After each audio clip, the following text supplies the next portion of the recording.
Hello everybody, welcome to WhatCulture Gaming. I'm Scott, joined by Josh. Hello, Scott. Josh, my friend, I hear that all sorts of things are going on with Ubisoft and they're not good at all. They're not, Scott Telford. They announced last night essentially their revised roadmap for the rest of the fiscal year going into March 2023. Can you have a roadmap if you've crashed the car?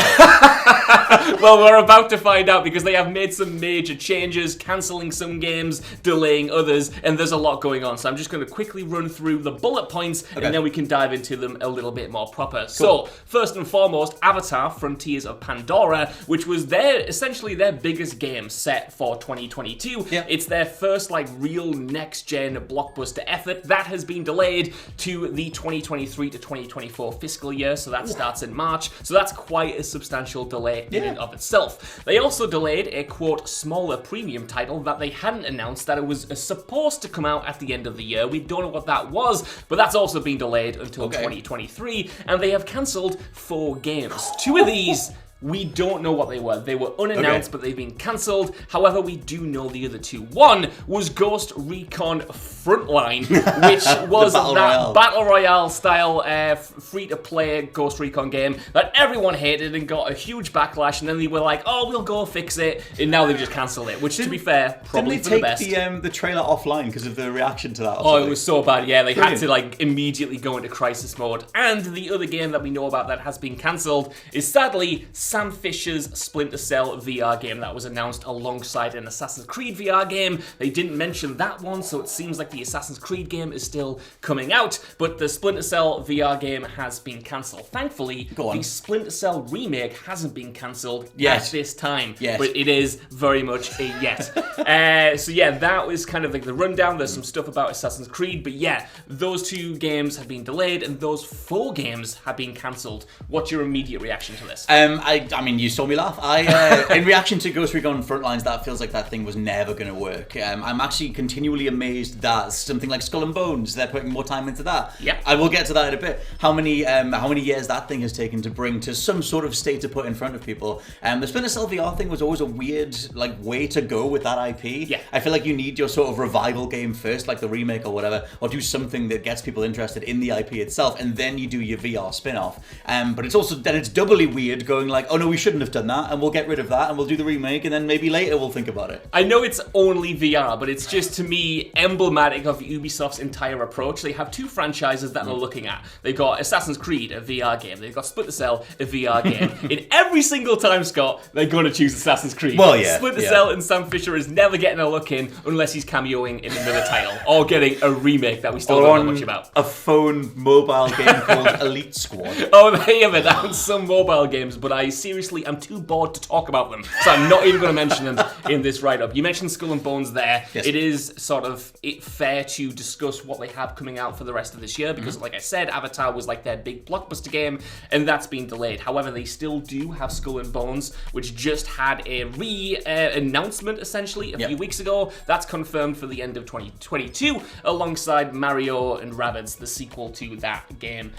Sparks of Hope. Sparks of Hope, that's the one. You're a bigger Mario and Rabbids fan than I am, but I know people are looking forward to that. So they still have 2 interesting games coming out for the rest of the year. But I spoke to you before we started recording, because to me this is the most disappointing Ubisoft year ever. The lineup that they have for this year now, kicked off with Rainbow Six Extraction in January, and then they've been incredibly quiet, and now they only have these 2 games coming out before the end of the year. And to me, that's a really paltry showing. Well, the thing is as well, I was thinking back to when Josh mentioned this before recording. I was like, what else have Ubisoft had this year? And you said Rainbow Six Extraction, which I'd completely forgot was even a thing. That game landed in such a weird response where it was it always felt like glorified DLC anyway, and now it's finally out, and a few people liked it, I guess, but that game didn't land very strongly. I feel like overall there's more conversations going on about the likes of X-Defiant or the various projects that Ubisoft keep trying to get off the ground, and then things that leak, like Assassin's Creed Infinity and Assassin's Creed Rift. That seems to be another code name. Yeah. There's Assassin's Creed Red. It seems like they're betting a lot on the idea of a live service Assassin's Creed that you can just plug stuff into. Yes. Which I'm in a weird Assassin's Creed bubble at the minute because it's the 25th anniversary. And something reminded me of Assassin's Creed Odyssey, so I'm back to that game, and whatever. I'm remotely excited about an Assassin's Creed, I guess, but I feel like overall their portfolio is very thin on the ground. You just made me so scared for a second. Go on. You said 25th anniversary. It's Yes. 15 years anniversary. Is it? If it was 25, it came out in 2007, I would genuinely have had an existential panic attack. The fact I was that like, where's 25 years gone? Yes, the fact that I didn't even realise that is very much a testament to how much time has barely passed across the last few years. Not to worry, though. It does feel like they've put out 25 years worth of games, though. Maybe that's what I'm thinking of. 15 Yeah. years. We're in the midst of doing ranking releasing every them. single Assassin's Creed Yeah. game, and there's a lot of them. So It's worth mentioning the games that you just brought up there, because we've done news in the past on the leaks surrounding Assassin's Creed Infinity and Assassin's Creed Rift, which was the game that was intended to be a spin-off from Valhalla, starring Basim from that game, and now it's become its own standalone release before we get Assassin's Creed Infinity. But you mentioned there Assassin's Creed Red. This also leaked the other day, and Kotaku wrote up about it in its existence, and since then we've had a few more details from the likes of Jason Schreier and Jeff Grubb over on VentureBeat,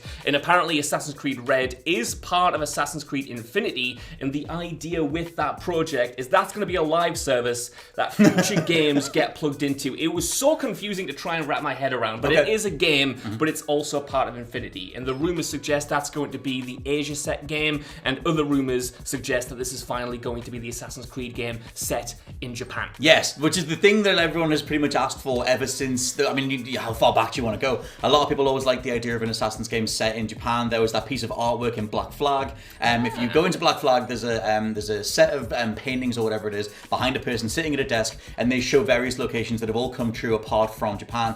And yeah, it always felt like in regards to that overall setting, it was screaming to do a cool Tenchu style, ninja style game in that place. So maybe this is finally how they do it. I'm so curious what the hell Assassin's Creed Infinity is. I'm guessing that'll be the launcher off, like your desktop, let's say, or your what the hell do you call the home launcher on a dashboard? A dashboard. A dashboard. Yeah. I was thinking XMB for the PlayStation 3. Yes, I think that'll be the thing that you launch off there. It'll just say Assassin's Creed Infinity, and when you get in there, it'll give you a list of various different episodes or whatever it is to pick from, and that, I guess, allows them to plug in maybe smaller ideas or whatever it is, and flesh things out that way. But overall, Ubisoft, like you said, are putting all their eggs in their Assassin's Creed basket and just praying to various gods by the assumption of it. Please. Yeah, you're totally right. And we actually won't have long to wait before we find out what Assassin's Creed Infinity actually is and get a look at it, because they also said in this report that they're going to show off the future of Assassin's Creed in September. Also in September, I think September 10th is when the Ubisoft Forward is going to happen. You know, their kind of E3 style event where they'll show off what they have over the next few years in the pipeline. However, when they were talking about Assassin's Creed, they mentioned a very special event and didn't actually mention that it was coming in the Ubisoft Forward. So I don't know if Assassin's Creed is going to get its entirely separate unveiling kind of, individual state of play style deep dive. Whether they're going to have two events in September, that's not entirely clear. But yeah, we're going to find out more about what Assassin's Creed Infinity is in September. And I think that's kind of, like you said, man, like that's what they're hoping will sell. That's what they're hoping will be a success, because every other franchise seems to be in this weird state of flux and kind of almost, mania at this point. Well, the thing is, if we bring it back to Skull and Bones for a second, like that game finally got shown off, and it was the most Ubisoft approach to a game you could possibly have. The loot components, the consumables, the crafting, the grinding, all that kind of stuff. And it feels like that's what they default to when they're not that sure about something standing on its own 2 feet. And I get that it's bankable to some respects, but at the same time, it kind of just looked like a Sea of Thieves with additional Ubisoft monetization plugged onto it, or adapted onto it. Adapted onto it? What's wrong with my brain? I don't know, it's Friday. Bolted onto it. It's very much Friday. The whole thing, it didn't seem to go down that well overall. It didn't seem like the reception was there for it, considering how long people have been waiting to see more of it, and it was some of the worst aspects of Ubisoft, and I think that they could do with a win. And as much as I think that doing a Japanese Assassin's Creed would get people back on side, there's so much more they could do, whether it's with Splinter Cell or Rayman or whatever other IP you want to point to that Ubisoft just have sitting in the hangar going, it's not worth it, it's not worth doing stuff. It's true, but going off this report, right, I can see why they're just going all in on Assassin's Creed, because they even mentioned here that Assassin's Creed as a brand overperformed this year, and they cited Odyssey, Valhalla, and I think even Origins is still like bringing in a lot of money for them, and those are old games now. Valhalla was 2 years ago almost, Odyssey and Origins even before then, and they keep getting new expansions, they keep selling for this company in a way that, Splinter Cell or even like some of the Tom Clancy titles don't now. I think that's really funny in regards to Assassin's Creed Valhalla's newest DLC, the Dawn Dawn of Ragnarok stuff is that felt so much like Ubisoft going, well, Sony's going to have God of War Ragnarok, and we should probably get in on that because, Greek stuff and Norse mythology and everything, and we should dive in on that, so get yourself some Ragnarok stuff. And if you go on Valhalla now, it's so over the top and mystical and supernatural and ridiculous and fun, but it's very much just barely an Assassin's Creed game. Like the fact that Sony just added all the Assassin's Creed games, and Ubisoft as well, to the PlayStation Plus and the Ubisoft Plus service means you can go back to those old games and be like, oh my god, we've come so far. Yes. Like they've just made that fit whatever the newest trend is or what they think is going to be a big money spinner, and that's where the Assassin's Creed franchise just is now. Hey, it's been a long 25 years is all I'll say. We've gone through a lot. We've come a long way. Just so much. Again, quickly going back to Skull and Bones, like you mentioned, all of his struggles to get made and whatnot. To me, it's a big surprise that never got cancelled. Like I know, right? I don't know what's going on with that game, but it was rebooted internally a bunch of times, if the reports are to be believed, and now it's coming out at the same time that they're cancelling a bunch of other projects. I want to know what makes Skull and Bones so special that it managed to survive so long and is now finally coming out. I think that they can literally just point to Sea of Thieves and go, that saved itself. That was a really cool idea that eventually had enough story components and various content packs added to it, where Sea of Thieves was always a great idea. It just needed more to it. Kind of like the initial version of No Man's Sky. And I guess they just point to that and go, we should do one of them.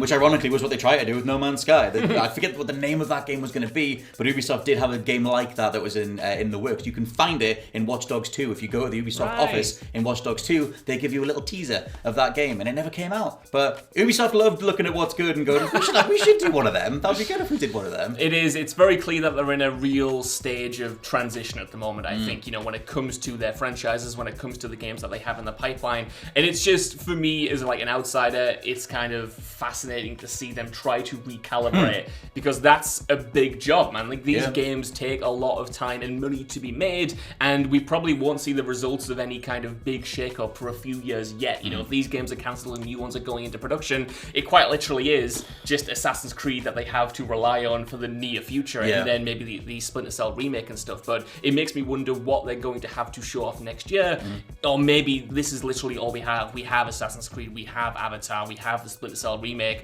and they're going to be like, right, let's focus on this for right now, and then we can figure out what the hell to do with Ghost Recon, what the hell to do with all these other IPs they've got. They're in such a weird space. So I think the industry, when you're at that a certain level of production, is in an interesting space where the likes of, you did that whole video on how Activision for the longest time were just focusing on Destiny and Call of Duty. Rockstar are pretty much the GTA Online company now, and it's just that whole thing of you find the thing that works and you end up putting all your money into that, and that can work, that can tick all the boxes, but I think that makes you a drastically more boring company in regards to how you used to be when you have a track record the likes of Rockstar or the likes of Ubisoft, and especially the amount of IP that they do have sitting around, and something like Beyond Good and Evil 2 is barely getting a look at. So let us know what you think down in the comments below of the state of Ubisoft and the various titles that have been canned and the stuff that still seems to be in the works, like the Splinter Cell remake. For now, I've been Scott from WhatCulture.com. I've been Josh from WhatCulture.com. And we'll catch you next time. Bye-bye. Goodbye.